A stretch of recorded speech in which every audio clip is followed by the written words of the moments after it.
Hello and welcome to the Friends and Music Podcast Warp Tour Edition. First off, I'm here with Christian. Christian, hello. Hello. Thanks for having me back at your house, man.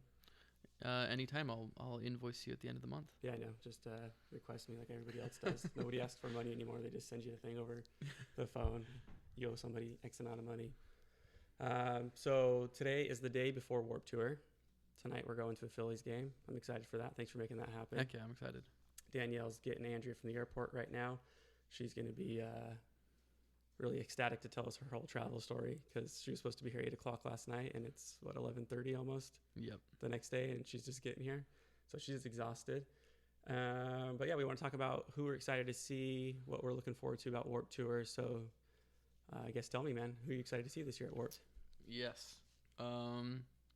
When Warped was announced, I was like, when they were first announcing bands, they did this thing. I think Kevin Lyman talked about it in like an interview, but they wanted to announce a lot of the smaller bands first, so there was more time for people to listen to them. Yeah. And that was frustrating because I was like, man, we just paid, over $150 a ticket for this, and like I don't care about any of these bands so far. But slowly and surely, a lot more bands were announced that were really, really interesting. So I actually have a large list. I think I'm gonna have an issue trying to see everyone.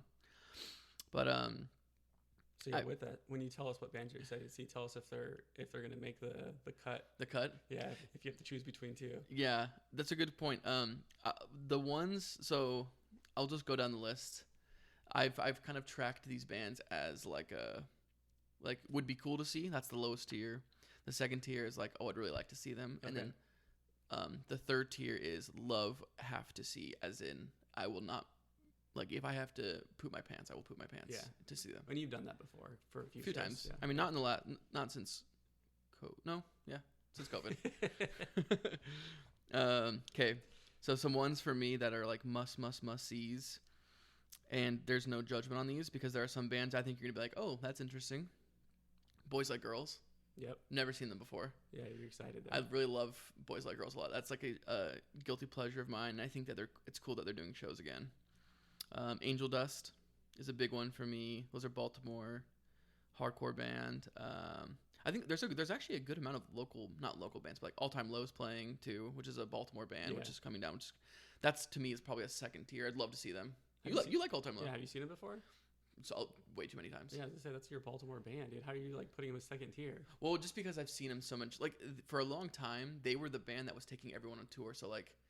I saw them with like Yellow Card once. I saw them with the Wonder Years once. Like a bunch of random bands. They've just so those are some big ones. Chiodos. I think that's on both on our lists. Are you in alphabetical order?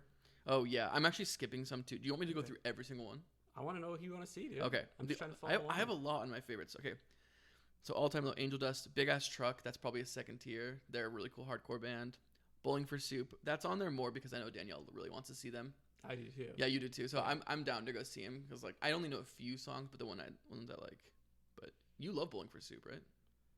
I don't know about love, but I do really like him. Have you seen him? Hangover You Don't Deserve was a great album. I've never seen him, so that's why I'm really looking forward to seeing him. And I don't know how much because they just had like a change in members, right? Kind of. I don't know. I don't know. You don't know? Yeah. I thought that was. I don't know how much longer they're going to be touring for. I see live videos every once in a while. I really like when they change their lyrics. Like Girls All the Bad Guys Want, like they'll do updated lyrics, so they I didn't know that. Make it more. That's sick for like current events or whatever. But I like that a lot. So I see them every once in a while, but I didn't see any band change. But I'm not the right guy to ask. Also, is 1985 a cover? It was originally SR-71 song. Oh wait, they were a big band. Why didn't they just? Yeah, so there's like a story that SR-71 had it out and it wasn't in the States yet, like a single. And I apologize to anybody if I'm getting this wrong, right? But so Bowling for Soup and them got together and they rewrote it, and then so SR-71 gave it to Bowling for Soup because it kind of worked better for them, I guess. And so yeah, not necessarily a cover, but not necessarily their real song, and that's like the one that put them on the map, dude. Like, yeah, interesting. Or is SR-71? Are they British? I think they're from California. Oh, but it just didn't get big in the United States. That song? Yeah, I don't know. I mean, they have songs big here. Yeah, they do. And they were like touring during the time, so I don't. Wow, the one that slipped away. Yeah. That sucks. That really sucks.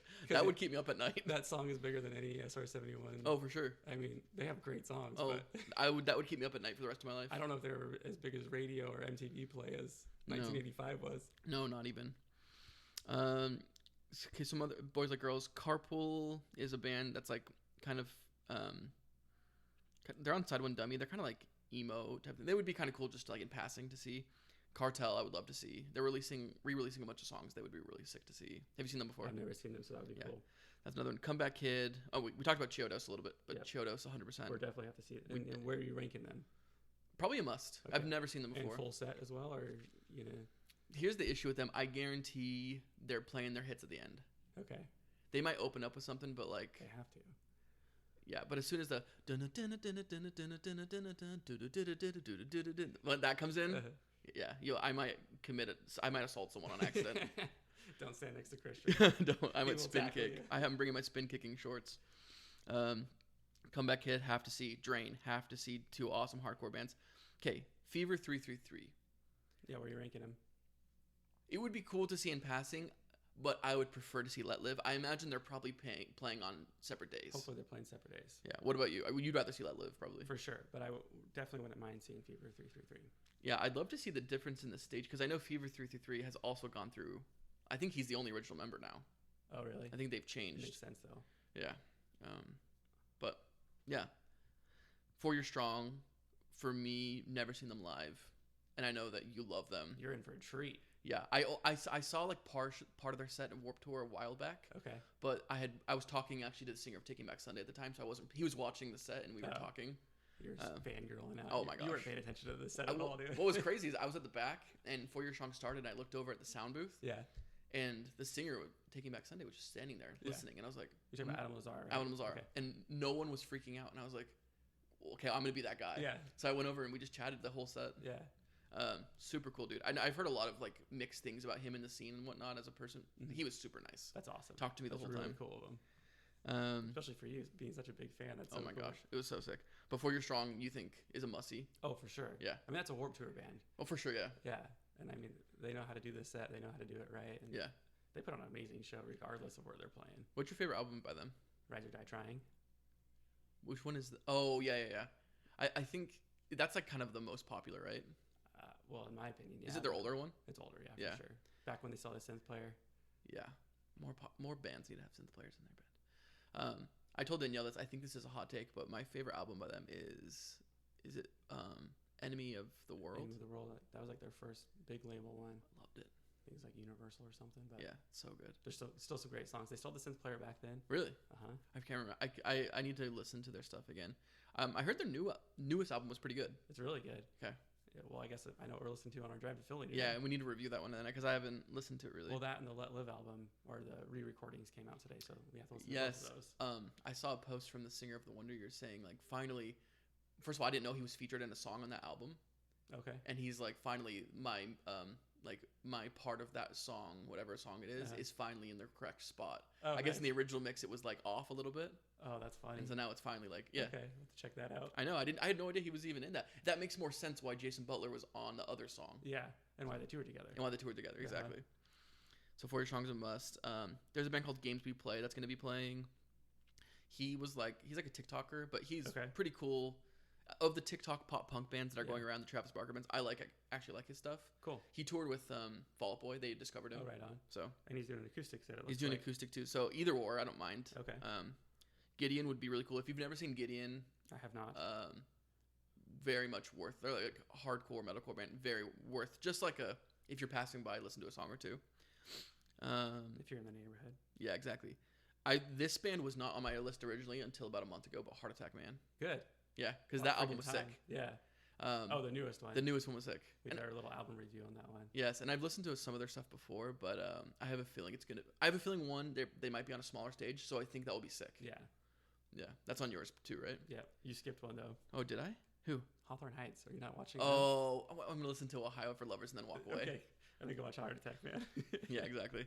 That will probably be a really packed one though. Everyone over the age of like 30 will be there. So after Heart Attack Man, I Am the Avalanche would be cool to see. They're not like high up on my list. However, Koyo is high up on my list as a must-see. Okay, have to. And there is my favorite song by Koyo features the singer of I Am the Avalanche. Oh, sick. And they never play it live, so I'm hoping. That'd be sick. Yeah. And then Knuckle Puck, of course. I feel like if I don't go to Knuckle Puck, I'll get dragged. That's on yours too, right? Choice, I'll get dragged by Danielle, to be honest. I was about to say, I'm watching you favorite Koyo Well, on your list. This will be your 4th time seeing Koyo? Within the year, yeah, we talked about this before. That's but yeah, crazy. within a year. You might be their biggest fan now. But also, there's that show on Monday. We're going to try to see him on Monday. Oh, for the 5th time. in Richmond? Yeah. Oh my gosh. You need to go to them and tell them that. They'll probably be like, dude, that's like not healthy how much you've seen us. Yeah. Like, leave us alone, stalker. Wait, so you saw them with One Step Closer. What was the other shows? Yeah, with you the first time, One Step Closer, Anxious. Second time was the same tour that you went to, the Story So Far Story So tour. Far one, yeah. And then in Boise, right before I left Boise, I saw them. Is my math mathing? Yeah. Is that okay? Who was it with in Boise? Just local bands. That's So cool. I think, from what I understand, what they did is it looks like they did like an international tour, and it looks like they flew back into Seattle because they did a Seattle show, Boise. Yeah. And they did kind of like the northern states. Looks like they were just driving back, kind of making a tour out of it to get back to New York. Okay. Jeez. Dude, touring's exhausting. That's awful. What was really funny is I think I told you this, but so their first show was Seattle on that little mini tour that they did, and again, I think just local bands, Washington bands, Right. And then to Boise, I think all 3 of the openers were all in the Boise area. But so Koyo got done with their set, and everybody's encore, right? Yeah. And so they kind of come back out, and they're like looking at each other, like talking amongst themselves. They're like, so. We've only ever been an opening band. We don't have an encore song. We don't have any other songs. Yeah. So they're like, we didn't practice this song, but we'll play it if you guys want. And we're like, yeah. And so they did it. They killed it, man. It was so much fun. That's so funny. Oh my gosh. So what song did they play? I don't remember. I'll have to go back at it. I think that would have been cool if they were like, we'll just do a cover. That would have been sick. That would have been sick. Blink covered, yeah. I'm actually a big fan of like, if bands do an encore, do a cover that no one's expecting, like a Blink. Yeah. Like doing Shut Up by Blink would be such a sick ending, like so sick. That's my favorite Blink song, by the way. Story So Far's done that one. I know, I love that video. That's an old video. Yeah. There, if you watch the video, I think I've showed you before. There's a bunch of people from other bands in it, like the American Scene. We did talk about that. That's right. Let Live is next on the list. Must see. The Main for me. I know The Main and Mayday Parade are both up there for me. I know there's no way you're watching Mayday Parade. Neither of those, yeah. I'll go hide in the bathroom or something if I need to. Motion City Soundtrack, never seen them. Would love to. That's like pretty high. You skipped MGK, dude. Yeah, that's not.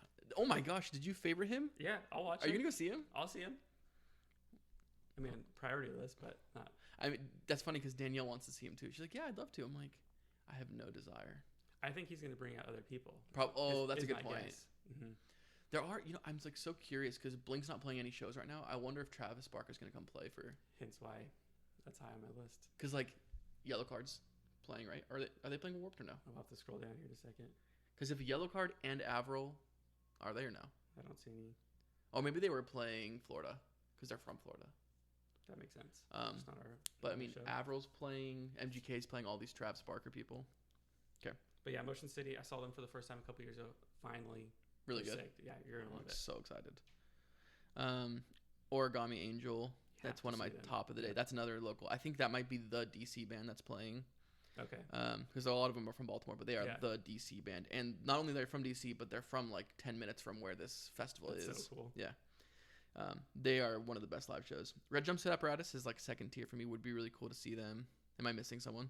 I have Point North on mine, but I like their stuff. Yeah. Not high priority, but I definitely watch them. Yeah, they're pretty poppy pop punk, right? Mm-hmm. Yeah. Saturdays at Your Place is a pretty cool Midwest emo band I'd like to see. Scaring Kids to me is a must for the day. Yep. That is I will watch the full set. I might even get there a little bit early because make sure. Yeah, because I'm curious who's singing. I don't know if I don't know who's singing for them that day. Their new song was sick, and I saw their set list that they've been playing this summer. It's good. So what about Seosin though? No Seosin there? I didn't put them on there. Is that for you?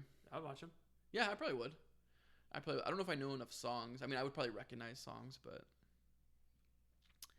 Scowl, High, Census Fail actually. Warped Tour band. Very Warped Tour band. They put on a good show. I've seen them three times, I think. Okay. I know Danielle loves them. I really like that album. I mean, their older albums I like a lot, but it was one of the newer ones from like 2017 or something. It was the Light Will Find You or something. If there's light, let it find you. Yeah, that one. That one's cool. Or It Will Find You. It Will Find. Yeah, we're gonna butcher it. I have no idea. Sorry, bud. Silly Goose would love to see. Yep. Silverstein, I favorited it. If we're in the neighborhood. If we're in the neighborhood. For sure. Yeah. If I hear, like, smile in your sleep, and I'm, like, in the bathroom, I'll pinch it and go. Okay. Just listen, you know. Yeah. It's one of those. Like, I'll hold my pee to go see him. Slaughter to Prevail is high on my list. I've never seen them before. They are a scary band. Okay. Their singer, they're one that I would watch. Like, maybe we'll get a hot dog, corn dog, watch from the distance, because their singer Alex the Terrible, I think is his name. Terrifying. State champs. Would love to see. Haven't seen them in a long time. That's been a long time for me too. Sweet Pill is a really cool band from Philadelphia. Really cool emo band. I've seen them live before with Origami Angel. Amazing. Oh, cool. And then the Wonder Years. If we don't go to the Wonder Years, Danielle will probably leave me, take my dog, take the apartment, kill you, bury our bodies in the backyard. So we have to go see them. So I probably missed a ton that are on your list, but those are the ones. Only that a are couple, and I mean, I kind of pointed them out just to see if we were on the same page or not. Yeah. So now I know when we're gonna depart ways. It's just stressful that we don't know the set list. Or that we don't know, like, all the bands and the times until we get there. That's a little frustrating, but. So other than bands, I mean, is there anything else you're looking forward to doing while we're there? Let's see. I want to go to Artists Gallery, look at all the merch. Cool. They released Warped Tour released, like, all their branded merch last night or the night before, whatever. And there's a Bad Brains one. I don't know if you've seen it. It's a DC Warped Tour but Bad Brains shirt. It looks really cool. Other than that, I'm excited. I mean, my friend from work coming. It's going to be cool to see a show with him. Yeah, and just use a lot of baby powder, a lot of sunscreen. I was going to ask what you're bringing because you were looking at people's list yesterday. Yeah, I'm ready. My bag currently will have a little bit of sunscreen, some chapstick. Baby powder. Gum. And then I think I'm going to bring extra socks and undies and put it in the locker, just in case. Just, you never know what's going to happen. You really don't know. And especially if you're, not going to miss a set. Yeah, you know. This extra pair of underwear. You might need an extra pair of underwear. And you don't know what the weather could take. You could get drenched the first one. You never know. So I'm excited. I'm just excited to see how it looks. Like, if it's going to be more like modern festivals or if they're going to go straight nostalgia. Oh, they better do it. Yeah. So, what about you? What am I bringing? What am I looking and what are you forward excited to? for? Yeah. Hanging out with you guys, seeing shows all day, and then hopefully our backs can handle it. That will be a tough one, yeah. I'm curious. I have a feeling we're going to be like, it's going to be 3, 4 o'clock. We're going to look at the VIP section and be like, they have couches. Should have done that. Should have done that. Would have been worth the extra hundo. Yeah, spent the extra 100. Was it per ticket? Probably. Oh my gosh, yeah. Maybe we can sneak in. Who knows? All right, man. Well, we'll get back together after. Sick. Let's have a good time. I'm excited. Hello and welcome back to the Friends and Music podcast. This is the after Warped Tour edition. First off, we're sitting with Christian. Hello. How are you feeling today? A lot better after a spa yesterday. Yeah, we did Saturday, Sunday, both long days at Warped Tour. Well, and Friday we went to a baseball game. So we pre-gamed Warped Tour. And then yesterday we spent the day relaxing, sitting in some hot tubs and saunas. Much needed. Yeah, it was really nice. All right, so you brought up the game first. How was the game? Good. Phillies won.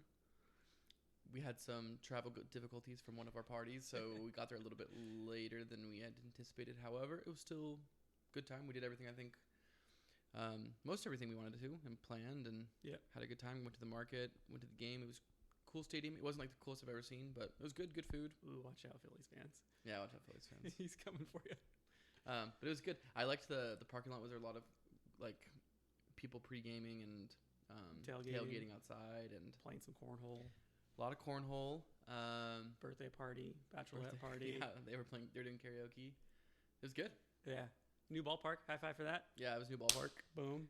It was a good game. Yeah, it was a fun game. Yeah, it was high scoring. Didn't see Bryce Harper, but they didn't need him. They played really well. Yeah, they did a really good job. It was a lot of fun. And then day 1 of Warped Tour. The next morning, bright and early, we got there gate time. Yeah, we went there. We dropped off our cans and then didn't get in early. Yeah, I'm not sure what the cans were for. It was pointless. Like, we dropped off the cans, got our wristbands, and they said, okay, get in line. Yeah, I was going to bring that up because they used to do, cut the line if you bring cans. So this year, you had to bring 3 cans of food, which we did. So it was a lot of cans to carry in. It's nice to donate the food, like to help people out. But if you're looking to cut the line for the next 2 shows, you're not cutting any line. It's all the same line. Maybe they'll figure out the other 2 dates, but maybe we missed something. But I gave the woman the cans, or maybe it was the man, whatever. They gave me the wristbands and said, "Okay, get in line." Yeah, the same line as everybody else in. Yeah. And you have to get to the back of it. Yeah. Who knows? Maybe we missed something. We got some wristbands. Yeah, we did get some wristbands. That was cool. Not everyone had those. But it was good. I do think it was a tiny bit of a bad start because we went through, gave them our tickets, went through security, and there were white tiles everywhere, like that you were walking on because it was muddy from the festivals the past couple of weekends. Yeah. And if you stepped in the wrong spot, you would get splashed. Yep. So we found out right away. Yeah, Andrew and I got it pretty. Did you get it the first day? Yeah. You did. Okay. Yeah. Yeah, we all got it pretty bad the first day. I was wearing shorts the first day, so it looked like I had diarrhea running down my legs. It was not nice. I'm sure some people did have diarrhea at some point. But at least they could play it off for that because everybody was covered in mud already. Yeah, true. Most of the day. That's a good point. So. If they weren't covered the first day, they were covered the second day for sure. Yeah. Because it rained all day. Yeah. The night before and then all day the next day. Exactly.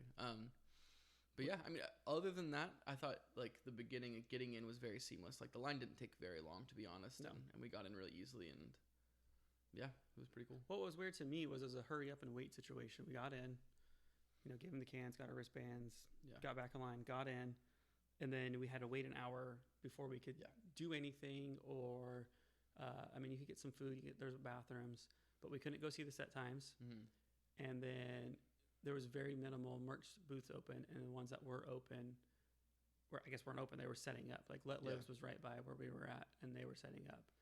Yeah. So we had an hour just to chill, meet some new people. So that was kind of weird to me. Like, why let everybody in if you can't go see the set times? Yeah, or like, why not just? And if there's like an area you don't want them to go to the stages yet, what didn't make sense is like 2 of the stages you could go to. So like the beatbox and ghost you could go to. But yeah, some like the origami angel tent was open. We go to that. We could go to the lockers. Mm-hmm. So there was random parts. All the drink places, a lot of them were open. Yeah. So there was people at 10 a.m. already drinking and getting ready to go. People in line drinking, ready to go. Yeah, people in line chugging stuff. They were slamming whatever they had with them. But you're right. No, it was very much like a hurry up and wait, which is a little bit annoying. And they should just put the set times like near the entrance. That's what I would have done. Yeah. Right away. I mean, I get like letting people still set up, but it would have been nice to have the time to plan out the day. Yeah. Instead of like, oh, here's the set times. Oh, also a band starting in 5 minutes. Yeah. And they have the app because they ended up posting the set times, or someone did on Reddit, and they posted on Instagram at like 10:45 or 11. But the first show's at 11:30. Thanks to that person because I didn't even go see the thing. I just saw that picture and worked it from there. Exactly. Sitting down at a picnic table. Thank you. Yeah. It ended up being okay, but like they wanted you to use the app where you could like go to the artist's page and then click like add to my schedule, which I never did once. Yeah, they wanted you to use an app where you're in a group of 70,000 people and you didn't have service, so that was cool. Yeah, thanks for that, guys. They didn't think about that, but I think there's a few things they didn't think about, but we'll come back to that for sure. But yeah, so should we just go through the day? Yeah, tell me. The first day, yeah. So we got the set times. We found like a bench early, which was nice to kind of just like get ourselves ready because the beginning of the day it was humid, but it wasn't super hot. So we were just getting ready, and then saw the Origami Angels playing first, and that was top of my list to go see. So we went over to the Right Foot stage and kind of got set up close to the front. Yeah. And that was like the first bands that we started to see. There was a band that won the Battle of the Bands, right? Yep. Yeah, Slideways, which they were pretty sick. They were really good. Yeah. Who'd you say that they? They sounded like Life Lessons to me a little bit, and then you said.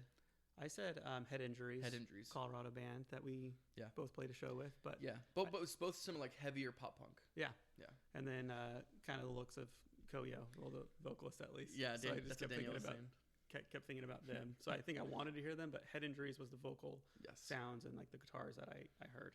Yeah, but they were pretty good. I mean, really good. It's got to be so weird to be like a small, they have probably 2,000 listeners on Spotify, and then you open the day at the main stage. I mean, that's probably the biggest stage they've played on by 3 or 4 times. Yeah, and it's cool because they got some carryover audience for people getting there to watch Origami Angel. Yeah.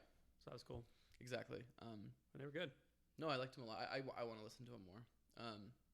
But I guess if you want me to just go through like the bands. So I saw 18 bands the first day. Nice.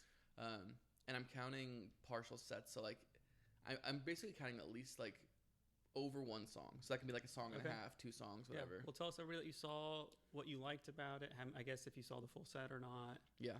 Yeah, I can just go on the list. So Slideways talked about. Origami Angel. Those are DC guys.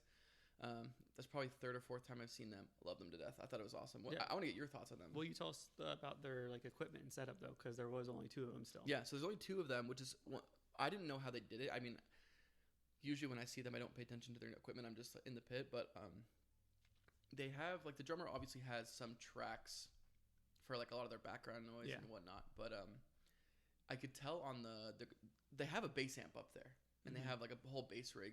So what I assume, and I think what happens is if you look at his guitar rig, the singer and the guitarist, he has like a third pickup. He has his 2 guitar pickups, and in the middle of those, he has a smaller bass pickup.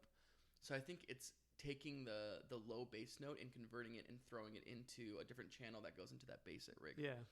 So I don't know how he controls that. I'm sure he has something on his pedal board that like Yeah. switches in between them so he can mute it and whatnot. But for 2 people, like they're loud. Yeah. There's a lot of music, a lot And of sound. fun. No, very fun, yeah. And they're cool because they play everything. They have some songs that are kind of heavier, hardcore songs. They have super poppy. They have a bossa nova-ish song that they played. Yeah, they were one of my favorites of the day. They're always one of my favorite bands that I see, so loved them. After that, the stage to the left, we went over to go watch Scowl. They were early in the day, and it was weird because they're like a smaller hardcore band, and it was a tall stage. People were kind of far away, but talent-wise, I thought they were really, really good. I don't know how many people knew them, obviously. Yeah. But the Taco Bell song was great. They started with that one. Yeah. I thought it was great. I mean, I didn't really have any complaints. The only complaint, and this is all day, was the mixing of the sound was bad the first day. Well, the second day was bad too, but the first day was horrendous. Awful. Awful. You could only hear bass pretty much every single set. And I know we can talk about Sublime later, but I know that was specifically, I've even seen on TikTok and Reddit, people be like, Sublime's set almost killed me. Yeah. Like reset my heart. I was there. It was hard. Yeah. So I'm not sure if that was maybe like an intern that was doing sound that day or some guy's first day. Well, what did you say about the sound guy, the audio tech for Saturdays at your place? Oh yeah, I saw a TikTok and he was like, first day doing sound here at Warped Tour. I made the bass sound like a gunshot or something like that. Yeah, so he must have done all of them because he just turned the bass up on all of them. Not first day doing sound at Warp, first day doing sound. Period. 100%, yeah. Every single mixing board. And it showed. So after Sky, we saw Drain. That was one of my favorites of the day. It was pretty funny because like all these guys have in-ear monitors, and so their set starts and there's no sound coming out whatsoever. Like you can hear the drums, but not through the microphone. Just the fact that he's hitting cymbals. Yeah. And you can see the screamers like trying to get people riled up and ready to go, but there's It's no going sound. hard. Yeah, there's no sound coming off. You guys whatsoever. are sitting there talking, and I'm like, dude, they're going. Yeah, there's no sound. Yeah, and people were trying to get his attention, but you know when you have those in-ear monitors, it sounds like you're full blast. Yeah. Everybody's like pointing up. Yeah. Because finally everybody's like, oh, they're playing, but we can't hear anything. So everybody's like just pointing up to the sky, like, turn up. Yeah. And like they didn't know. It was probably a couple minutes. Yeah. But eventually they noticed, got it figured out. The bass was still extremely loud, but despite that, I thought like it was a really fun crowd. A lot of crowd surfers, a lot of moshing. You know, well, then cool. you ran into him. I don't know what his name is, the vocalist of Drain. And so tell us about what he said to you about that.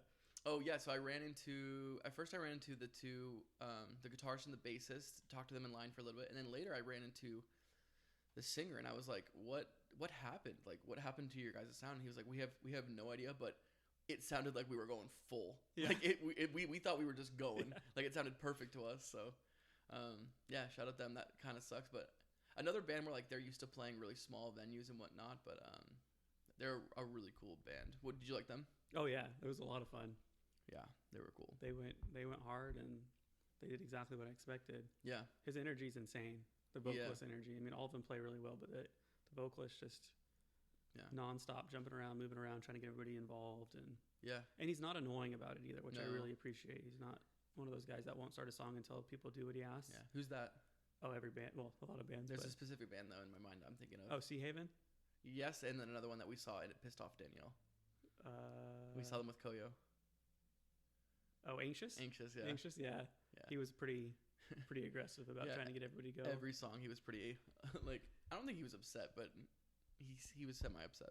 I mean, it's a hard line because sometimes people in the crowd really don't do they won't do a circle pit or whatever until they're invited to do so, right? And so like it's fun to get that because sometimes we're like, let me see a circle pit, and then people do it. Yeah.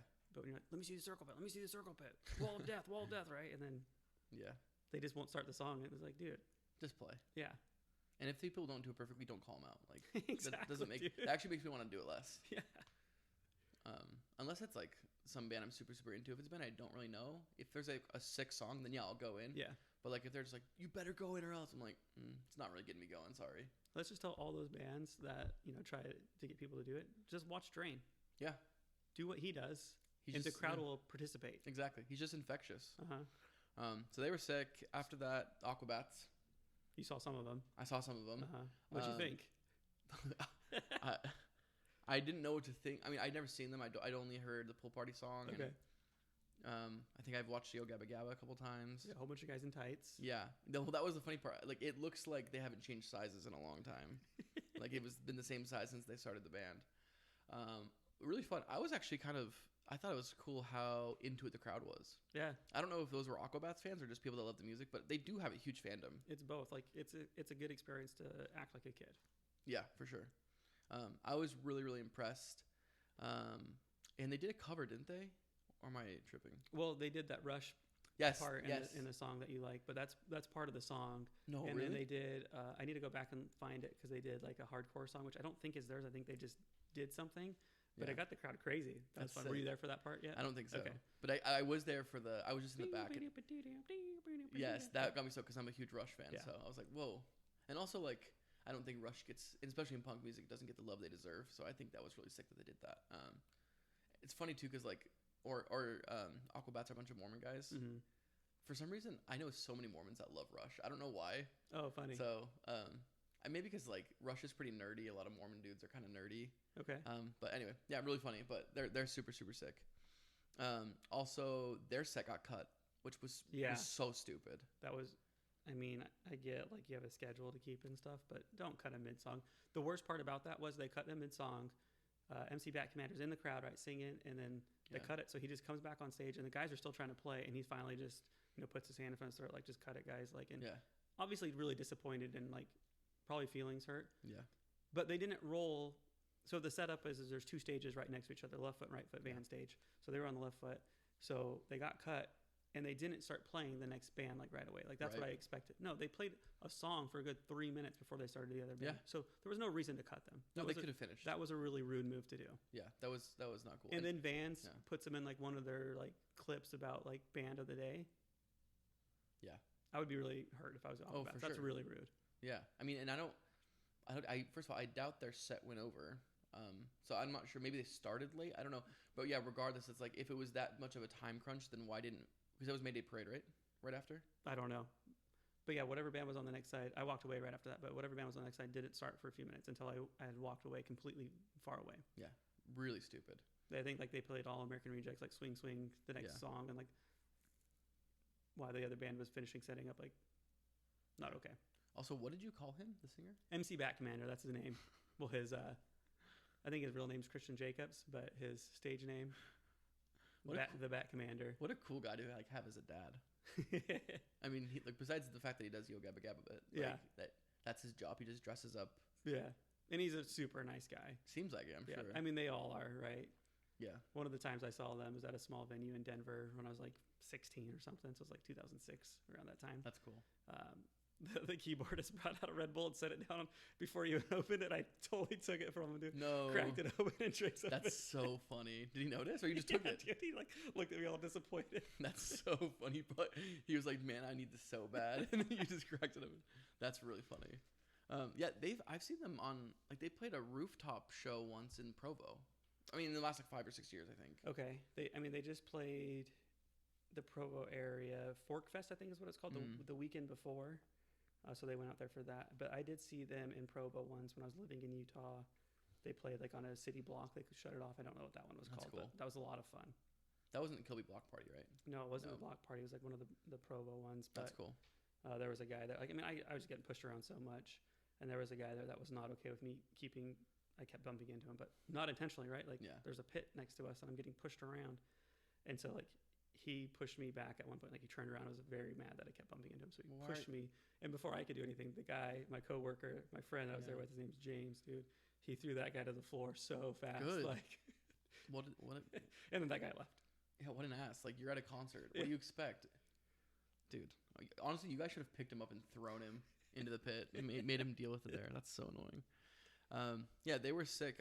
They were one of my surprises of the day. Cool. That I thought they were really like I thought they were gonna be like a Silly Goose band, not the band Silly Goose, but like very Silly Gooses. We'll come back to that. Yeah, we'll come back to that. But I thought they were gonna be like Silly Gooses. No, like they're very good. They're very silly. Yeah, but they're very good at their instruments and like very talented. And they obviously love what they do. Definitely. Because you have to love what you do to dress up like that and embarrass yourself and have fun. Definitely. Okay, next you and I went and sat. Oh no, this might be out of order. Because next I have Escape the Fate. That's what I have on mine. Oh, is that it? Yep. Because we went to go watch we went to just go sit down by the stage. We got early for Let Live. That's what it was. We had Miss Fever 333 for Aquabats. Yes, that's 100% what it was. Mm-hmm. And I went to the bathroom and caught a little bit of Fever 333's set. Danielle and I did. I think just a song or two. What's crazy is Jason played that set. He had like a 25 or 30 minute break, and then Let Live played. So I think he rested during Escape the Fate, essentially. Yeah, for sure. That's kind of messed up to make him almost go back to back. But yeah, and that's when it was getting hot. Like I remember during Let Live is when I was really feeling like, oh, it's getting hot. Yeah. But yeah, so we sat down to wait for Let Live and saw Escape the Fate. We watched actually most of it. Probably about one song. Yeah, I was not impressed. Okay. But, I mean, I think they're probably good at what they do. I like the old Escape the Fate stuff, like when Ronnie Radke was in the band. I don't know their other stuff, but I feel like they would play a song that was like very heavy metal, and then they'd play a song that was like some pop radio song. Well, you bumped into the new or the current vocalist. I mean, new to me, it was 2008. Craig. Yeah, when we were in line. We bumped into Craig when we were getting the wristbands for cans. Well, he was so short. Like, he looked like him, but I was like, well, he also kind of just looks like every, like, kind of scene kid. Okay. With, like, gauges. Yeah. And so I like just saw him, and he looked really short, but looked like him, so I just gave him a thumbs up. And he was like, hey, dude, what's up? Yeah. And plus, they were both wearing Escape the Fate shirts. Oh, that's funny. So I was like, oh, he's probably not wearing his own merch. Oh, he was. He's just a mega fan. Yeah, exactly. So that's cool that he's nice to you, though. No, he was super nice. So, but that was fine. And then we got in the pit for Let Live. Unbelievable. I thought it was a great reunion set. They picked a great set list, like all bangers, I thought, pretty much. Yeah. And then there was one point, maybe the last song. I mean, it had to be the last song because he essentially threw himself at the drummer. Like, that wasn't the last song. He had like 3 more to go after. Oh, did he really? Yeah. See, I couldn't remember, but I thought to myself, no way he jumped into the drums. Because I also remember later he took the floor tom and took one of the drumsticks and was stabbing, and then punched his hand through the floor tom and then through the floor tom. Yep. Yeah. Picked up the mic, got back to the song. So I see. All in one motion. I think I was just like, what is happening? Yeah. He also came into the pit and sang for a bit. Yep. The next song came into the pit. And then the last song, he like disappeared at the very end. Like, totally disappeared. I thought the set was just over and he had left the stage. Yeah. And then you turned around and were like, look, and I turned around and saw that at the very end, behind the sound booth, was this huge like sound tower, and he was slowly climbing it while the drums were playing. And I was like, I can't look, Blair. I'm so sorry. And basically naked. Oh yeah, no, he did. I totally forgot. At that point. Yeah, see, I'm remembering all this now. Yeah, I remember being like, Blair, he doesn't have pants on. You're like, yeah, he does that. He took off his shirt, took off his pants, so he's just climbing this thing in his like undies and socks. Yep. Gets to the very top, and come to find out, Danielle was right under him, watching him do that. But that was a good view. Yeah, she had quite a view. Checked to see if he had any holes in his undies, but no, that was a 6 set. That was a lot of energy. It took a lot out of me. I was like, damn, that was a great set. And just cool to see them after they're back together. After that, we went over to watch Chiodos, and I got through probably a song, and the bass was just hurting me so bad. I was like, I can't do this. I have to go. Probably what you were feeling during Sublime and that later. Was nothing compared to Sublime. The bass feeling. Yeah, I couldn't do it. I wouldn't be able to do it. It was too much. It was like hurting. So I like walked over and found a spot on the fence and just kind of sat and watched down. By the stage. And you showed me at the end of the day, you were far away, and you still heard and felt it. Yeah, they were insane. So they played. Chiodos played on the right stage, which is the main one of the main stages, and I walked almost to the entrance, which had to be probably 300-400 yards away. Yeah, and I could still hear it clear as day. That's insane. Yeah, but it was a good set. It was cool. Yeah. They were definitely dialed in. His voice was really good. It was just hard to hear everything. Huh? Yeah, exactly. it was super hard to hear everything. They were sick after Chiodos. let's see, what did we do after that? I think I popped a Ghost energy drink. Felt a little revitalized. Yeah, you disappeared for a little bit. But then you saw like 15 bands somehow during that little bit of time we were apart. I know. I'm trying to remember who I went to. Well, because that's when we saw Big Ass Truck, right? Because you guys came and found me. I went and got a little bit of food, sat and listened to some state champs. Okay. And so in between that time, you had. Who did I go see? You had your awakening. I think you did some cocaine. That's what I'm guessing. Because you know what, I went from zombie to I'm awake. Let's party. I felt really good. No, I felt really good. I must have went and was I with Jesse and Sarah, my work friend? Oh yes. When you came and found me at when Big we Ass found Truck? you. Yep. So you were hanging out with Jesse for a little bit. So I must have. Yeah. I went and found them and we hung out and watched like whatever band played before Big Ass Truck, and they're not even on my list, so I don't remember. They probably weren't very. So you had 18. Yeah, so 19. I guess 19. Okay. But it wasn't very memorable. I think we were just chatting, but and then Big Ass Truck started, and then that's when I saw you. You guys got there like right before I think Big Ass Truck started, and they were sick. That was. I was walking up as their intro was starting. Yes, as the intro was starting. Yeah. They were super cool, kind of like a meathead macho hardcore band, which there's a lot of these days, but they kind of do it a little ironically. Yeah, and they were super sick. It was a good pit to watch from afar. What'd you think of them? I thought they were cool, man. Yeah. I didn't really know a whole lot to what to expect, but they went hard. They all do look like they drive big ass trucks for their other job when they're not playing on stage. But they're good, great musicians, good energy, good crowd. Yeah. I'd recommend watching them. No, I definitely recommend watching them. Yeah, I like they have like this funny. Their last song is called Big Ass Truck, and they have like this intro at the beginning that's like talking about how like if you drive a Chevy, you're a pussy. If you drive like naming up all these trucks, like Ford's the only way. It's like really really funny. But anyway, they're super super sick. So we watched them. I need to get a shirt from them that says Ford's the only way. That would be super super sick. Yeah. After that, I think you split off because we went over to go watch 303. Well, I joined you guys for a few minutes. Oh, but then I walked down there, talked to Sarah and Jesse with you guys. Yeah. I mean, the festival grounds were packed. But we were very, very far away from 303. Yeah. I do think it was funny being from Colorado that 303 and their set had the DIA horse. Yes. On their screen for one point. Yeah, you told us I did walk away to go to Sublime. So then. Yeah. So you were with us for a little bit. Just a couple songs. So and we heard Sublime from. You felt Sublime from outer space. Yeah, we definitely heard it. Like there was times where the bass was so loud and reverberating that like you couldn't hear the stage you were at. No, or feel anything. I'm sure the astronauts in the International Space Station were interrupted with their mission because of that. Yeah, 100%. 100%. Okay, I'm going so slow through these. I'll try and go a little bit quicker. You're fine, dude. So during Sublime, what did you watch? Where were you? It was Danielle, my friend Jesse and Sarah. We watched just the end of 303. We watched Census Fail. Oh, that's right. Census Fail. I think the whole internet has come to a conclusion that something was going on with Buddy. Like, it happens. I don't know if maybe he was just having an off day or maybe he had some substances in his system, but the singing was off. I mean, they played Lady in a Blue Dress and Danielle was like I told her like, oh, they're going to play the Blue Dress song. And Danielle's like, oh, I love the song. And then halfway through, she's like, wait, they're not playing Lady in the Blue Dress. And then right when she said that, he sang, like, Lady in the Blue Dress. Yeah, and she was like, wait a second. I couldn't even recognize the song because of the intro, because of everything. Yeah, you showed me that intro. It did not sound like it. I would not have been able to guess that song. No, exactly. And, he did some activism stuff. He was, like, calling out people who went to Brand New in kind of a funny way. And, I mean, it was a good set. Like, it's a good nostalgic set. I just wish that I don't know if he didn't care that much or if something was wrong. I don't know. But it was okay. There was a huge like juxtaposition between that and then Cartel, which Cartel was unbelievable. Like opened up with Say Anything Else, which is an unreal song to open up with.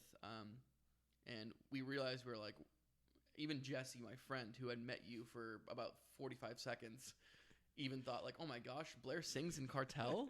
So if anyone listens to this podcast, go watch live videos of Cartel in the past 6 months and you tell us. That's what our poll will be. Do I look like him or not? Because I say no. But dude, even right now, looking at you, you look like the guy from Cartel. Everybody was convinced that I was on stage, and that's why I disappeared during that set. Like, yeah, exactly. Yeah, Jesse's like, you disappeared to go watch Sublime, but you were actually just singing Cartel. Yeah, if the singer of the Swellers and the singer of Cartel had a baby, you'd pop out. And then, yeah. I mean, compliment. Great musicians, both of them. I guess. Maybe you should try singing in a band. Okay. Yeah. We'll get your next band. You'll be lead singer. Perfect. It'll be perfect. Yeah, they were sick. And then after Cartel, I left a tad bit early in Cartel. Danielle stayed because I went to go catch like the first song and a half of All Time Low. Oh, okay. They played their new song, which is pretty cool. And then we all kind of met up to go watch Silly Goose because I was really curious. I had heard they were cool, listened to a couple of their songs. Did not disappoint. New metal's back, baby. Yeah. 2025 is the year of new metal. That got me so pumped up for new metal. It was so sick. And cool because like they were just young dudes, like 19, 20 years old probably. And like not like crappy new metal, like old school, like 90s new metal. Yeah. It was sick.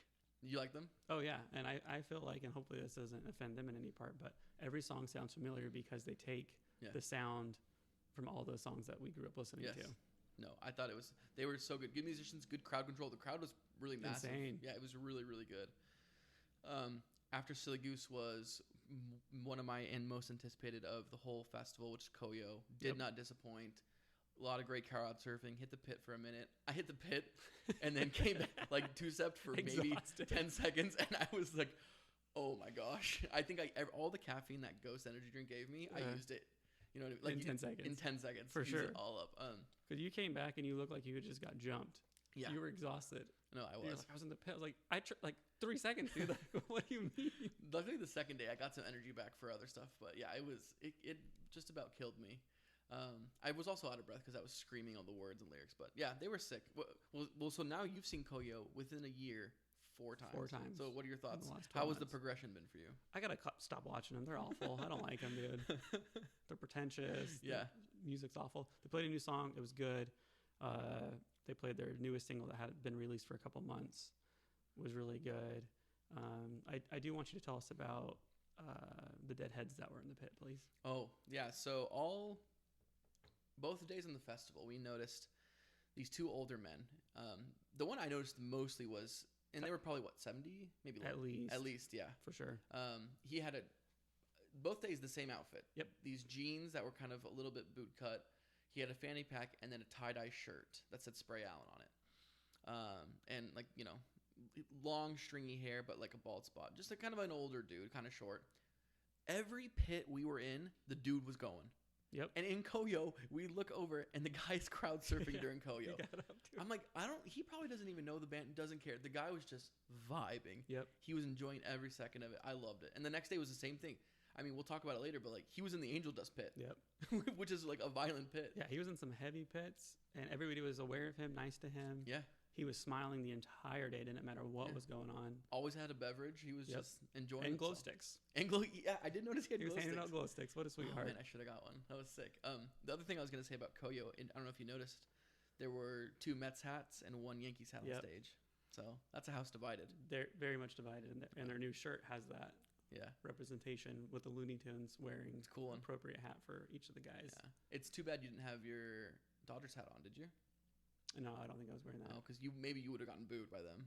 No, dude, I talked to him about the Dodgers shirt that they made. They made a Brooklyn Dodgers shirt. Remember? I know. They got respect for the Dodgers. You need to get that back. You get when it comes back. Well, at least out. probably the Mets fans. Yeah, maybe not the Yankees fans, but so yeah, they were sick. And then after Koyo, the stage next to it was my most anticipated by far, and maybe not. The sound wasn't the greatest, but in terms of just like nostalgic, it was my favorite set of the entire weekend. Yeah.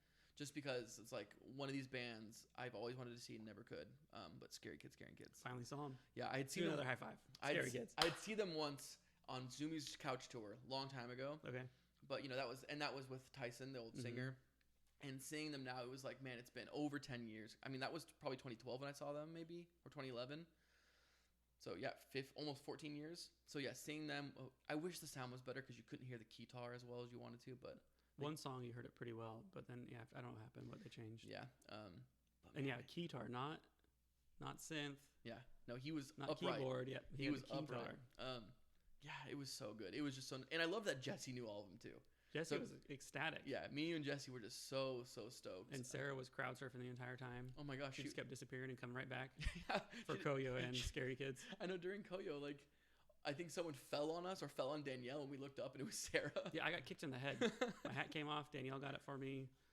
And then afterwards, Sarah's like, I'm sorry for kicking you in the head. I was like, oh, if anybody's going to kick me in the head, I'm glad it's you. But she was wearing some pretty big boots. Yeah, those were some Doc Martens. That was so funny. I might be slightly concussed. If I'm drooling, I'm sorry. So funny. One thing we didn't talk about is all day people were getting hit in the head with the water packets that people were handing. Yes. Security was like, at first I think they were handing out water packets to people.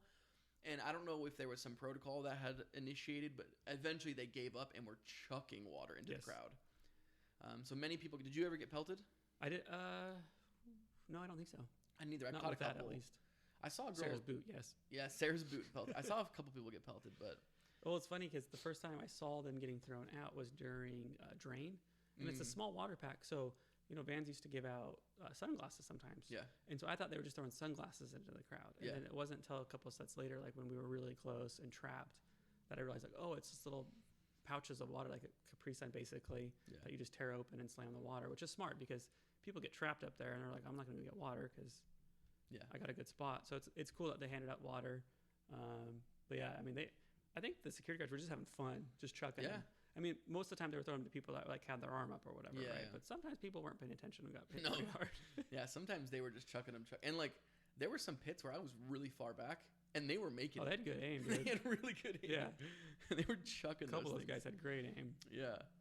So that was my show of the weekend, and then after that we sat down and waited for Andrea to come back from MGK, and we watched the end of his set. I got nothing to say. I mean, the guy's popular. Yep.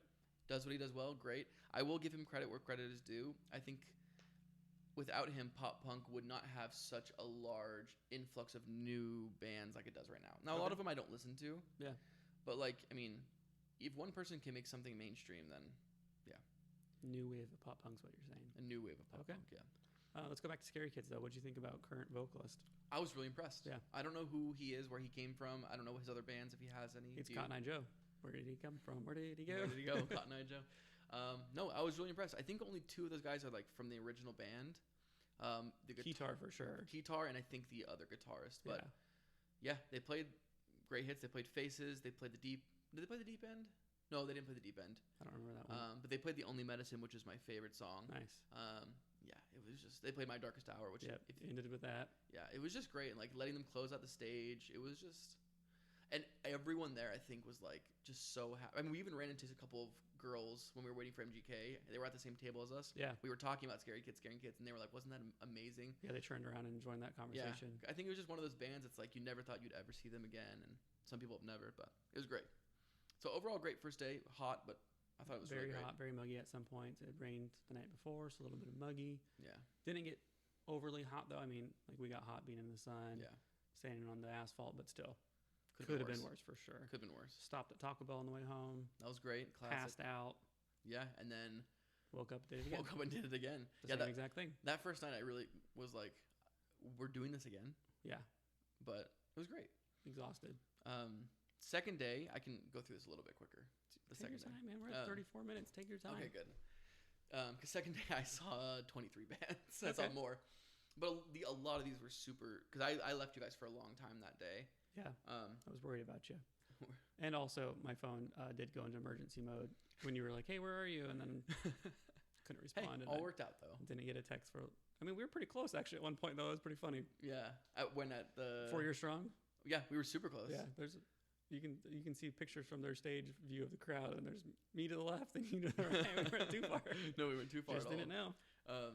So second day was actually the weather was nicer. It got rainy towards the rest of the day, but like it was cloudy and overcast, so there wasn't a super like the sun wasn't bad. It actually got kind of cold at some point at night.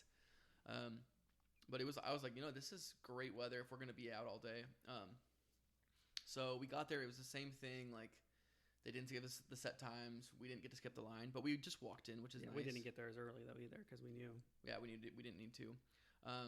But first band, we went and saw Carpool. I thought they were sick. Yeah. I ended up getting merch actually because I liked them so much. I was like, I'm a type of person when I go to a show, unless I really, really am like in love, like if it's the Story So Far or the Dangerous Summer or something like that, I'll get merch from them. But usually I try and get merch from one of the smaller bands if I really like them because it means a lot more to them. That's really cool of you. Because to me it's like the big band, like for example, if you see the Story So Far, they're gonna sell enough merch to get to the next city. Yeah. A smaller band might not. Yep. Like they might be paying out of their pockets to get to the next city. So really cool of you. I appreciate it. It is a cool shirt. And it's cool, sure. And they did a great, like, they deserve it. They did a great job. And like, they opened, I think they were first band like of the day. Yeah. And like great vibes. He got, I mean, I loved it. Like their sound was sick, and his screams were sick. But he like got in the pit, was singing, hitting the vape, singing, hitting the vape, singing. Deadheads were there bright and early. They were there. The old dudes were there. Yep. Did they sleep there? Probably they found somewhere to go sneak into, and I would love to get them on the podcast. Oh, for sure. That would be unreal. Richard and Daniel, if you're listening, if you could reach out to us, my number is. Or if your grandkids are listening. Oh, dude, for sure. Your grandkids are like, we know that's our grandpa. He's at every show. That's so funny. No, they were super cool. Like, I'm kind of joking, but they were very nice, Oh, and super. they were involved in the music all day. It didn't matter where I went, Yeah. and if they weren't at the set I was watching. Andrew was like, "Oh, these guys came out of nowhere. They were in the front the whole time." Yeah, it is funny that like we weren't with Andrea at all really during the day, and she came back with the same stories about them. Yep. So yeah, they didn't rest. No, dude, I just always saw them with the Michelob Ultra, so there must be something in that drink that had them going all day. Fountain of Youth. Fountain of Youth, exactly. So we watched Carpool, that was sick. Then we watched a little bit of the Urethane set, which was pretty cool. We watched most of it. Yeah, we did watch most of it. Really good. Kind of like an older, I would say pop punk, like old pop punk. Skate pop punk. Yeah, skate punk, yeah. And Steve Caballero, the skater, it's his band. Yeah. Super sick. I mean, that's like, I feel like just, someone who's just such a big part of the alternative music and skating scene. So it was cool to see his band kind of on accident a little bit. If you've ever seen like a 90s skate video, yeah, the guys were either in the crowd or on the stage. Yeah. Oh, like half of the guys from those videos were there. Christian Hosoi was there. Cool. Christian Hosoi invented Christ Air. He invented a ton of. I mean, Steve Caballero invented the half cab, which is essentially a 180. So, like when you think of the greats, Tony Hawk, Rodney Mullen, Steve Caballero is like the next. Yeah. So yeah, seeing him up. But he's older than them. Way older. And still going crazy. Yeah. Still. Yeah. I saw him. I was eating a quesadilla, watching him skate like the 40-foot. Vert ramp. Yeah, I was like, what life? This is great life. And in the background, there was a band playing a cover of "Shut Up, I Blink." Perfect. It was. Yeah, I was amazing. like, this is heaven. So let's go. After Urethane, we saw Heart Attack Man. Yep. Sick. Very good. So I was like, well, you've seen him. That was my first time seeing him. That's my first time. Oh, really? That's why it was priority. I didn't know it was your first time. Yep. First timers club here. It really made me want to see them in a smaller venue because the energy was phenomenal. Yeah. They're dialed in as musicians too. Yeah. Really, I like his stage presence. I'm like, his lyrics are very dark. Yeah. So I wish I could hear him sing them. I couldn't hear super well.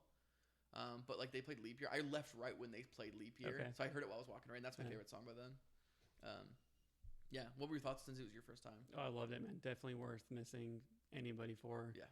I do wish the vocalist, he has another band called Normie. I think I heard that they're not going to play anymore. What?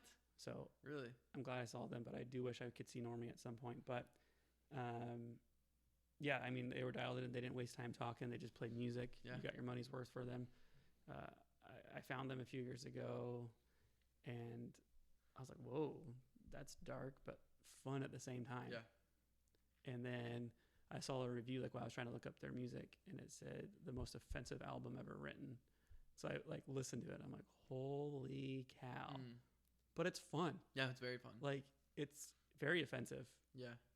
But how can you not dance and like jump around to it? Because it's fun. Yeah, he's a great lyricist. He's an insane person. Oh, for sure. He's got to be. Have you follow him on the internet? Like, no, it's worth it.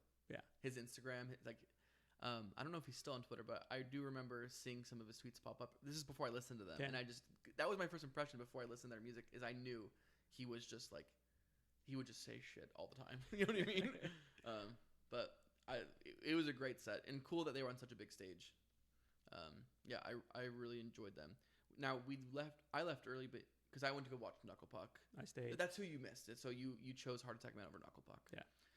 Worth it? I believe so. I mean, it looks like Knuckle Puck put on a great set. It sounds like you really enjoyed it and had fun. I've seen Knuckle Puck many times. I very much like him. So I'd never seen Heart Attack Man, so I had to make a choice, and I'm glad I did. Well, Knuckle Puck also was like from 2000, probably 13 to 2020 or to 2019. I guess 2020 when music kind of stopped for a while. Mm-hmm. They were on like every tour. Yeah, nonstop. So if you went to a show, you probably saw them. I mean, I've seen them at Warped Tour several times. I've seen them headline. I've seen them open. Yeah. Like, I saw them open for Census Fail once. I saw them headline with, was it State Champs or? Oh yeah, probably. whoever. Like, so I've seen him a good amount. I do have a question for you. Back to Heart Attack Man, because I know you have some gripes with the drummer. I don't have any gripes. Yes, you do. I don't have any gripes. You have a gripe. Here's my thing. I play drums. I'm not the best drummer, but I'm very observant. And I feel like he could hit harder, or he could do a little bit more. He's a background drummer, which is fine. Like, yeah, sometimes that's what a band needs. I don't think there's any reason why he couldn't be more of a drummer, but that's a big thing about Normie. Yeah. There's a huge difference between Normie and Heart Attack Man, where Normie's got like the hardcore punk kind of sound, very fast, great drummer. Whoever he is, phenomenal drummer. Yeah. Heart Attack Man, good drummer. Nothing sticks out. So I mean, yeah, it's not an insult. It's just yeah, he could do something a little bit more to let people know he's there. Yeah, I agree. He doesn't take away from the band at all, but he doesn't necessarily like add to their energy, because they have obviously a ton of energy. But I agree. Yeah, Knuckle Puck was great. After that, they played other classics, and they have a great drummer. They left-handed, yeah, lefty. stud. It's so weird watching him play lefty. No, they were great though, and then they finished with No Good, which is phenomenal. Without Butter. Yeah, Without Butter, it was phenomenal.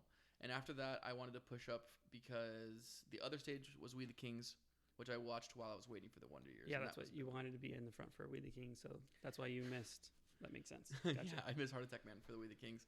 You learned some new dance moves at We the Kings. I was disappointed. I will say, like, the videos I've seen look cool of everyone doing those dance moves that he asked everyone to do, but I was like, I'm good. But what sucked is he was asking people. This is what I was trying to tell you in the car, because I don't know if you guys watched the whole thing. No. Any of it? End.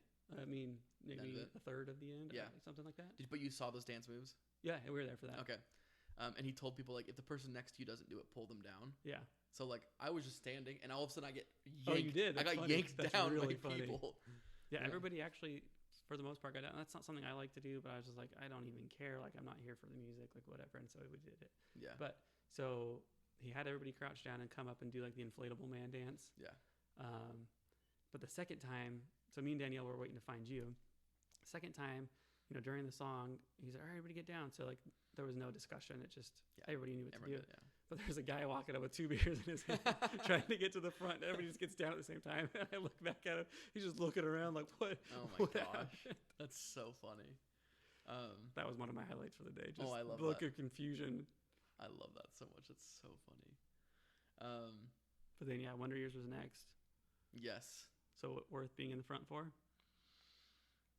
Yes, I think so. Well, honestly, I wanted to go closer, but it was we were close, man. We were pretty close. I mean, what, like 8 people in front of us, maybe? Yeah, That's not I mean, that we far were at all. pretty far up.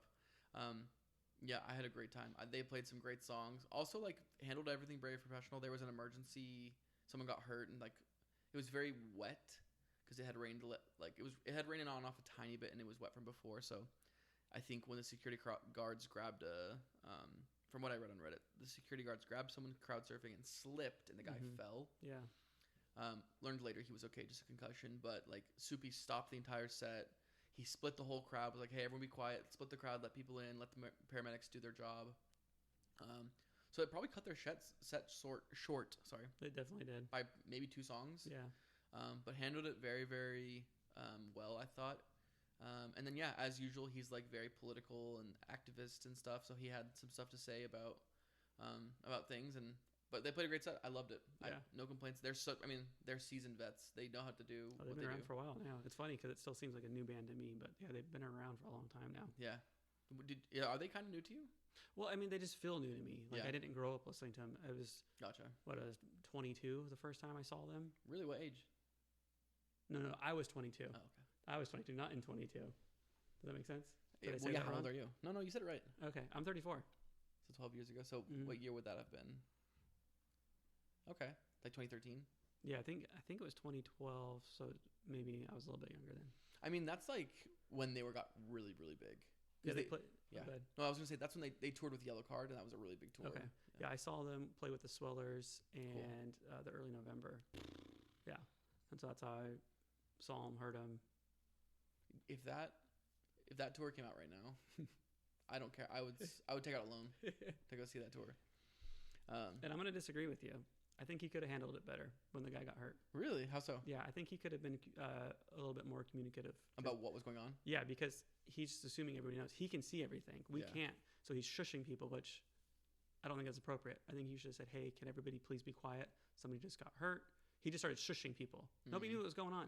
Don't just stop your set and go, shh, shh, shh. Did he not say, like, I thought he had said... he yelled somebody got hurt to the security. But, I mean, like, there's still music going on at that point. So not everybody knew what was going on. Oh, okay. But everybody in the crowd did a really good job for the most part of, Yeah. like, hey, let's just, I mean, essentially take a knee for a second. Yeah, that makes sense. And then, like, instead of asking politely, he just yelled at people to split. So I'm going to disagree with you. I mean, Interesting. It's really cool, though, that he put the safety of one person over his set and everybody. Like, I do respect that. Yeah. He could have handled it at least a little bit nicer. Or just don't assume everybody knows what's going on. We can't see. I didn't see for a minute.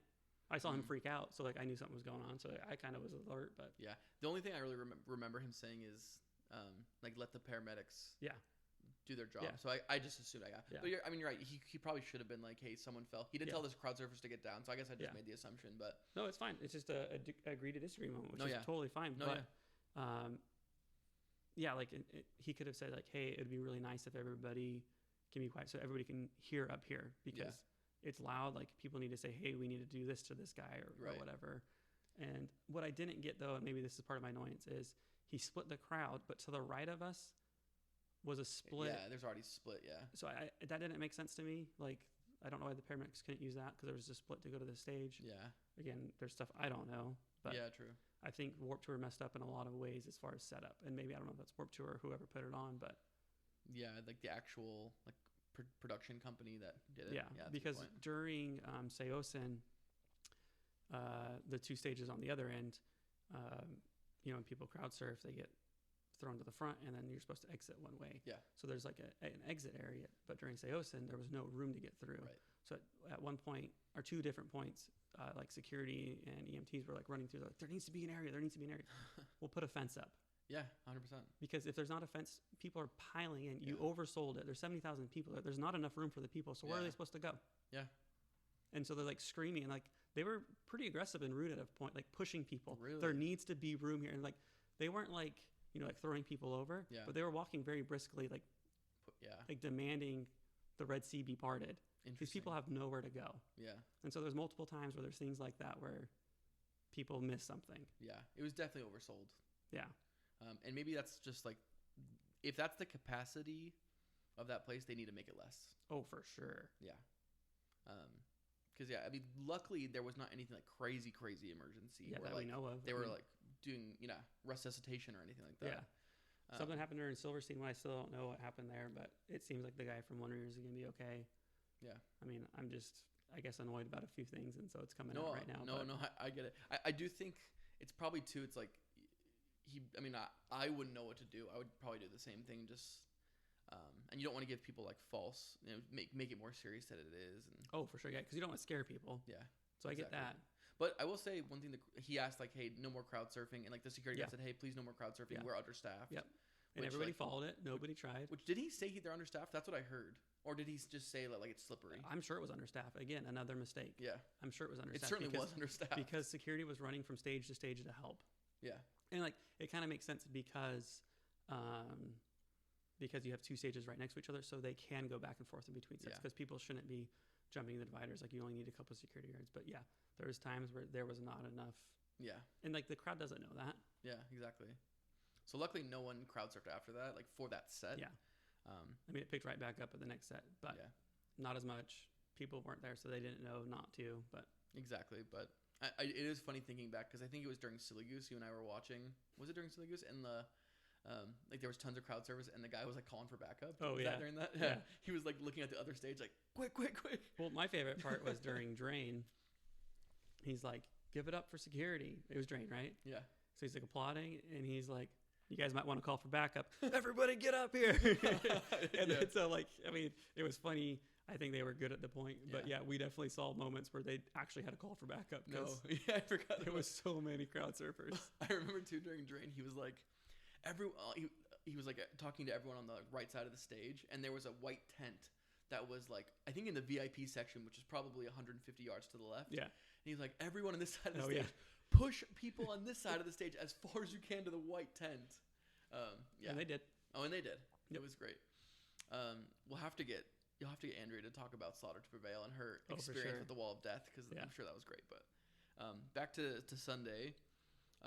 So we went Wonder Years. Wonder Years, and then Motion City, which I was gonna stay where I was, and you pushed all the way to the rail. I'm glad you did, because it was Okay. a better angle. It was great to watch them. That was your first or second time? Second time. What do you think? I love them, dude. They're a lot of fun to see. I mean, I've seen them in their geriatric stage, so it'd be fun to see them at Warped Tour back in the day when I was like still in high school. But yeah, I saw them 2 years ago with New Found Glory. It was a lot of fun. So I mean, they didn't get to play as much this time. Yeah. He said good things in between songs. There's a song that's really important to me, so it was really cool to see that one. Yeah, there's a girl though that was like kind of right next to you, so we threw her in the front because we all could see over her head. So she was really happy to get closer. But yeah, so we were in the front, as front as we could be, but just to the other stage, for the Wonder Year stage, so the left foot instead of the right. Which is still a good view. It was a great view, and it was cool because the keyboardist kept coming over and like saying hi to us and making sure like we were all good over there. And at one point, I don't think I remember him the last time I saw him, but he wasn't playing the keyboard, so he picked up a tambourine, dude. He was going crazy. Did you see that? He was going nuts with that thing, dude. Yeah, actually, he was one of my favorites of that band, because whenever he wasn't playing the keyboard, he was just running around doing stuff. Yeah.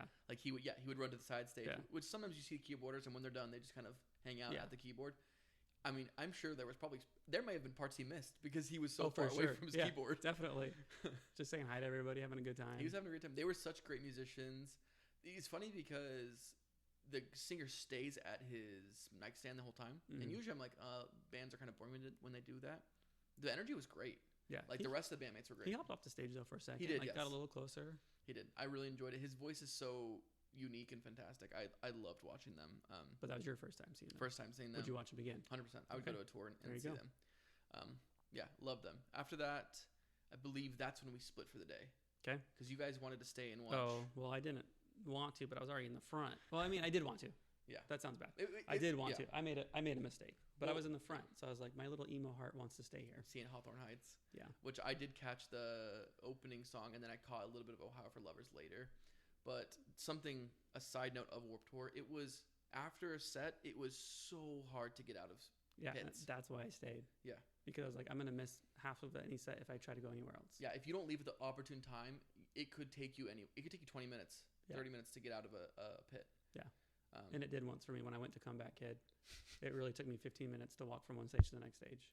Well, yeah, because part of the problem is you're leaving the set, so that's already packed. Yeah. But then the next, people are trying to get early for the next people. Yeah, they're swapping sides. People were just sitting wherever, so you had to like walk around them. People are on their phone, like not looking where they're going. But then just mass crowds walking against each other didn't work out. Definitely oversold. So saw 408. Those are the guys that played the Shut Up cover. And I should have been there for that. It sounds like a much better experience. You would have loved it. And they were like... You got a quesadilla. I want a quesadilla. Dude, they were good too. That was the one... I had a chicken sandwich one day. That sucked. Quesadilla, bomb. But you would have liked 408. I know they're Arizona guys, you said? I think I messed up. I don't think they're Arizona. Oh, they're not Arizona guys? We'll see. Regardless, the bassist had an Atticus shirt on. That's sick. And you could tell they loved Blink. I mean, besides the cover, just the energy, the kind of camaraderie, the back and forth. Very, very much Blink lovers. And they were young kids. Yeah.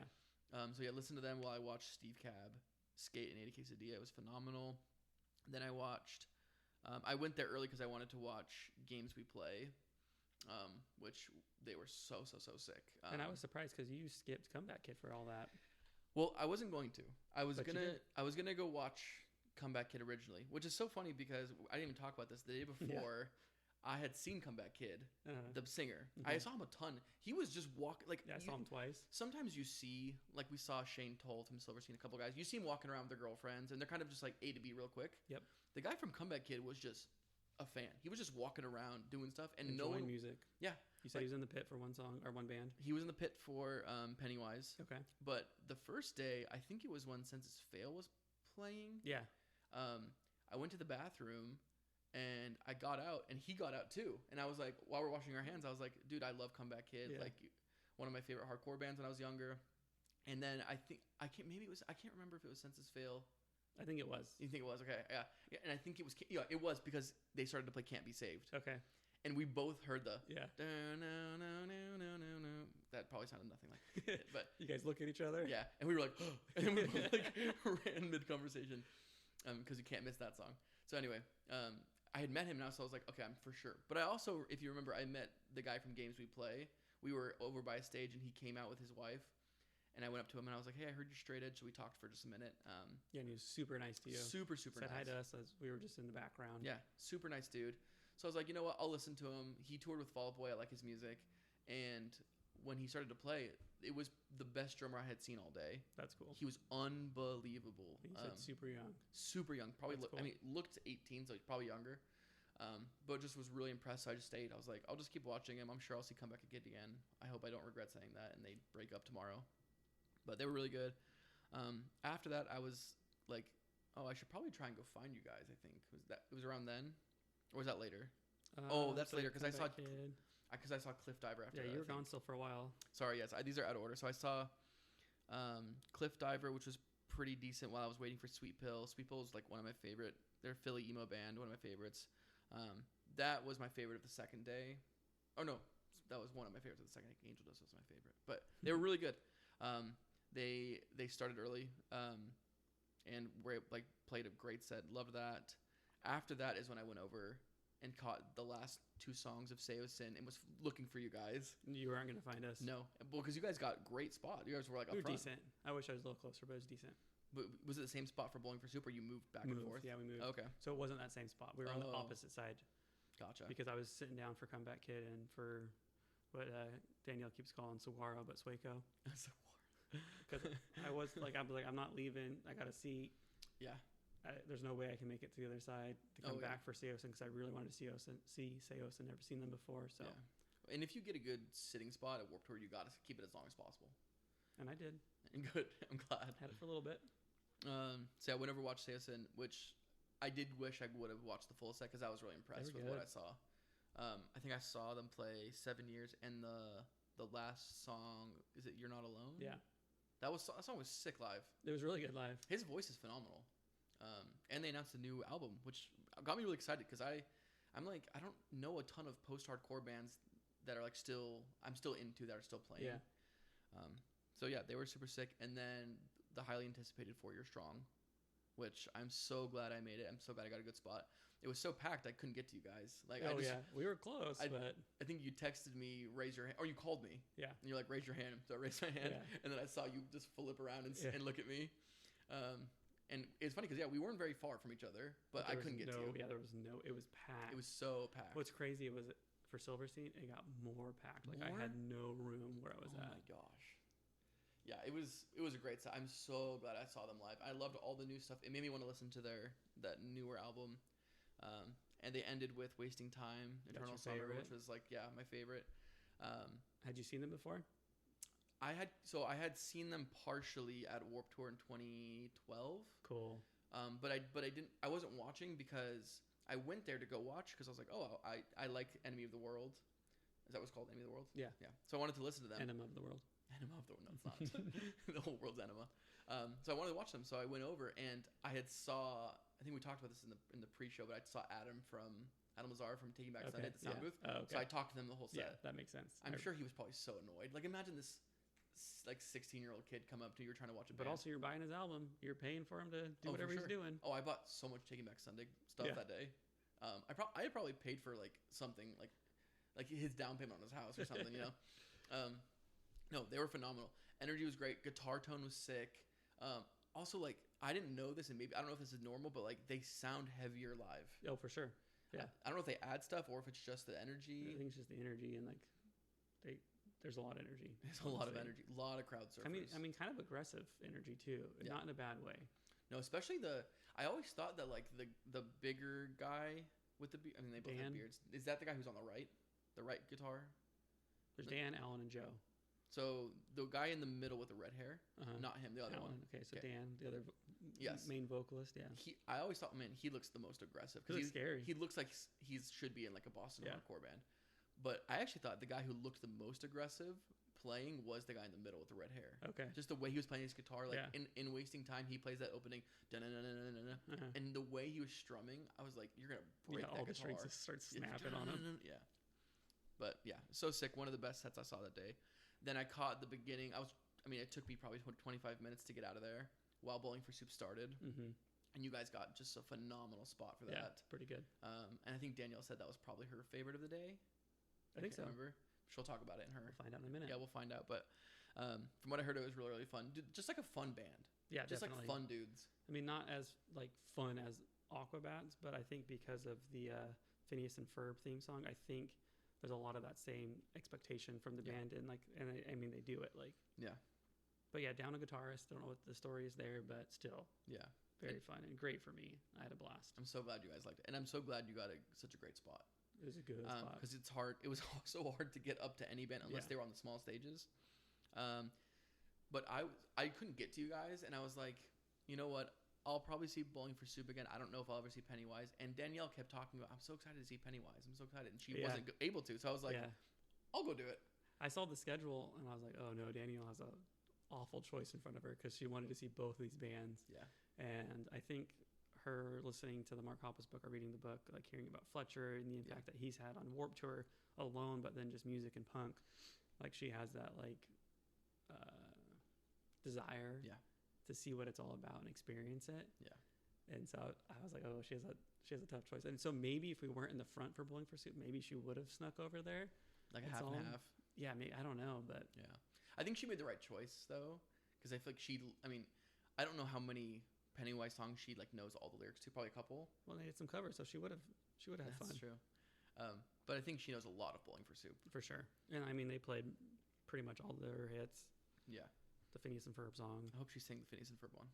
Yeah, I know how it starts, but anyway, so Pennywise was great. Like they talked a ton. We just watched it on YouTube, most of it, but they gave a lot of good shout outs. Gave a shout out to Minor Threat and played like a little Minor Threat song, and played Stand By Me, covered that. That's a funny one. Like I don't get that one, but that's funny. Yeah, I don't know what that was about. It was funny because all the security guards, like none of them were singing at all day. They were just playing their job. When Stand By Me came on, I don't know if it was like the demographic or something. They loved it. They were all awesome, singing it. And again, all the skaters were over there. Yes. It's funny looking back at the videos. They had no room to perform. None. Everybody that was part of Warped Tour was on that stage.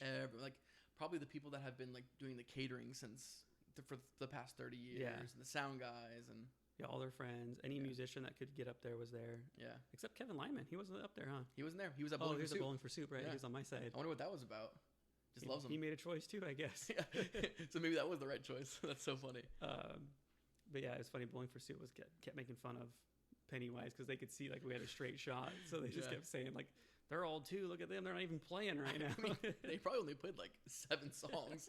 They played a bunch of like partial songs, but the songs they did play were sick. And like the end, I don't remember the name of the song, but whoa, the Bro Hymn. That's just like that's such a Warped Tour song. That's like any start of a Warped Tour video has to start with that. Well, and it's cool because like they played that right after Bowling for Soup ended. Okay. And I turned around like right before they started the song, and it was I've never seen anything like it. It was waves, thousands of people coming from Bowling for Soup. Yeah. And like when I was walking back, everyone singing that song. It was just so sick. So after them, where did you guys go? I was at Silverstein, so I just turned back to the other side, and I was in the front. Oh, you guys just stayed there for Silverstein, right? That's when I was on a mission to go find Carpool's merch. Okay. I was like, I have a little bit of time. I want to go see Angel Dust, so I have a couple hours. I have like an hour and a half. So I couldn't find it. Finally found it. It took for freaking ever, and I was in the pouring rain. It was like literally in this white tent next to the port-a-potties. They were the only merch tent right where they were. Like they were between food and stuff. So. It was so hard to find them, but I found them. But during that, I saw a band playing a record label's small tent next to the merch tents called Keep Flying. I didn't care for the music, but it was sick. Like this little band playing in like 10 foot by 10 foot tiny little space, just jamming. It was sick. Caught a little bit of Silverstein. That was cool. He was old. I sat in the back. And then Simple Plan started, and that's when I found you guys finally. Also Memphis Mayfire. I saw like a song of theirs, but I found you guys for Simple Plan. We watched them play Scooby-Doo. That was pretty sick. Songs. Yeah, a couple songs. It was pouring rain. We're soaked at this point. Even our rain jackets didn't hold up at that. The rain jackets didn't do anything. So after that, finally went over a little bit early for Angel Dust because that was like the one I really wanted to see at the end, and they closed it at the stage. I mean, I'd seen them I think once before, and they just like hit all the expectations. I hit the pit. We met a cool met someone who had a cool Jive Bomb jersey on. Good old Ness. It was friend. Yeah, Ness. She was sick. It was just like it was all the people I see when I go to hardcore shows. So it was just like kind of a cool little community. The crowd got bigger as it went. Danielle went over and watched kind of Angel Dust. That one surprised me. Yeah, what was your thoughts? It was fun, dude. Yeah. We were right on the front. We were right and there. I didn't get beat up. I was expecting to get beat up. But I guess we were just to the side enough where I didn't get beat up. Exactly. Except at the end when their vocalist came down and you were trying to get to the mic, I just kept pushing you. I was trying to get you I loved it. as close as I could. I know. I wanted it. Yeah. I tried. I know. It was good. And then I went. here's the fun part of the day is you're just so drenched. So all your clothes are heavy. Yeah. And so I was just the last song Set Me Up was like my favorite song for them. So I ran into the pit and I'm two-stepping. And every step I do in the two-step, my shorts are going down and down and down. They finally get almost to like just past my mid-thigh and I pull them up. So I have to hold them with one hand while I'm two-stepping. It swinging the other arm. Could have been a debacle, but the crowd, the pit almost got a free show. Yeah, exactly. So it's dark enough. It's fine. Yeah, it was fine. Well, actually, maybe it wasn't fine because at one point during that set, I saw my breath. I mean, it wasn't that cold, but for the show aspect, it may not look much of a show. It was cold. Oh, that's what you're called. Never mind. And yeah, our old dude friends were there. They were in the pit enjoying themselves. I guess they chose that over Avril, or maybe they did both. Who knows? They probably did both. Probably. Somehow they were at both. We went and saw a little bit of Avril, and we were all kind of meh, right? I mean, what I'm really mad about is Angel Dust ended. We started going over to Avril, and Derek from Sum 41 was on stage, so we missed that. Yeah, I think we saw him for like the last chorus. Maybe. I'm impressed that they did something together because weren't they married or dating like a long time ago? I think they were like divorced. So I mean, good for them for doing that together. That's really cool, and it's cool for the music, like. Yeah. So, but then after she broke up with him, she went on to Chad Kroeger, right, from Nickelback. So where was he? Yeah, they should have done. Where's Ramen Photograph or something or Rockstar? Oh my gosh, amazing. That would have been sick. Who else has she dated? What else? Yeah, we should look it up. It was funny. Like I was super unimpressed with her, and seeing him next to her, like his stage presence was really good, and compared to her. Have you ever seen Sum 41? No, never. They're sick, dude. Well, now I can never see them. And they'll come back. Every band comes back. They'll be back together. They'll pull Yellow Card and be back in like a year and a half. And then last band was just kind of like because I was bored with Avril, so I was like, hey, I'm gonna go watch Asking Alexandria just for like a couple songs because I listened to when I was in high school. Yeah. Yeah, it was good. I mean, it wasn't like the best show I've ever seen, but it was kind of a fun way to end the night. I know that you got hotboxed just a little bit. There was people smoking weed in front of you, to the right and in back. Anywhere I turned, I got blasted with it. You tried to go to the other side of me, and then that guy was hotboxing his poncho. Yeah. So, it was funny though. I mean, there's puddles everywhere, so people are just pushing in the puddles. At that point, everybody's soaked. Yeah, no one cares. So a lot of people were just having, like, because we were in the back. We got there late, so we were pretty far. Well, we were as far back, or I mean, we got a little bit closer because people were, grouped at that point. Like there was enough room to get somewhat closer, but yeah, people were just having fun. It was the end of the day. Yeah, we're all exhausted, but yeah, people were just kicking water at each other. Yeah. I mean, if they wanted to be part of it, there was like very little circle pits in the back. Exactly. Like people moshing in the back. People were just having a good time. They were just finishing their day off strong, and I thought that was really cool. I totally agree. It was fantastic day, fantastic. I think I said this before, but it didn't feel like what Warped Tour felt like. There was a lot of things that felt different. I think it probably felt more like regular festivals that people go to. Yeah. But I thought it was great. And honestly, after seeing the prices for When We Were Young, I thought it was a great value for what we saw. I don't know. What do you think? Yeah, Warped Tour is the value meal. Is that what you're trying to say? Yeah. I mean, you know what? I think at first, we were kind of afraid, are there going to be enough bands to make it worth it? But I think there was, for sure. Yeah. So a lot of things probably they could do better next year, and maybe they'll improve on. Yeah, for the hopefully they learn from their mistakes. But overall, great experience. The only thing I'll say is I heard from some people that the bathrooms were clean. That was not my experience. What was your experience? I don't know if you want to get into too much detail. Yeah, I won't get into too much detail, but let's just say I could tell which porta-potties were closest to the food stalls. And those were the less clean ones. And that's Christian being nice. Yeah, I won't go into more detail than that. But I mean, maybe he can share a picture on his personal Instagram if you guys want to see what he experienced. I was to say, Andrea came up being like, "Are you surprised by how clean the porta potties were?" And I was like, "Which one was clean?" AM porta potties, huge difference between PM porta potties. Yeah, exactly. Because they did come they had all the same porta potties there. So somebody came in at night, sprayed them down, emptied them out. So in the morning, very first thing, they were clean for sure. But overall, great weekend. Good porta potty experience. Yeah. We're getting in on that. I feel like we have to say something else other than just ending on port-a-potties. Yeah, it was good. It was cool. Like we met cool people. I thought it was great. Like honestly, all things considered, even though it rained and it was kind of hot the first day, I thought we lucked out with like the weather. It was supposed to rain all day for both days, and it ended up not. Yeah. Saw some cool sets. Like I said, it wasn't a Warped Tour like it once was. The stages were so much bigger than they used to be. For sure. And it was oversold, but yeah, it was a great weekend, and highly recommend going to a spa the day after a festival. It's unbelievable. I like ending on that. Let's end there. Okay. Thanks, man. Perfect.